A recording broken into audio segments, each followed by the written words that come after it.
Murang bigas at kuryente. Mararamdaman umano yan sa mga susunod na buwan dahil sa ibinabang taripa sa imported na bigas at coal. Nakatutok si Ivan Mayrina. Kung may taas presyo sa isang bilihin na talaga namang ramdam ng nakararaming Pilipino, yan ang pagtaas ng presyo ng bigas. Rice is life kasi para sa mga Pinoy.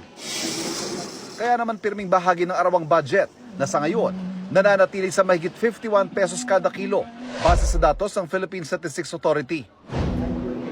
Bilang hakbang para mapababa ang presyo ng bigas, nagpa siyang National Economic and Development Authority Board kahapon sa pangunguna ni Pangulong Bongbong Marcos na ibaba ang taripa sa imported rice at gawing 15% mula sa 35%. Ang target ng board dito hanggang 29 pesos kada kilo para sa mga mahihirap tulad ng mga 4-piece beneficiary.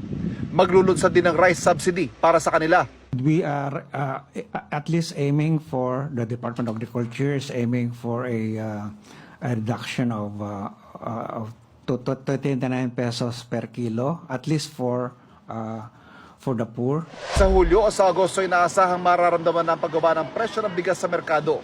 Kapag binabaan ang taripa sa imported na bigas, mababawasan ang koleksyon para sa Rice Competitiveness Enhancement Fund o RCEF na pondong para sa mga magsasaka. Pero hindi naman daw pababayaan ang mga programa para iangat ang produksyon ng mga magsasaka.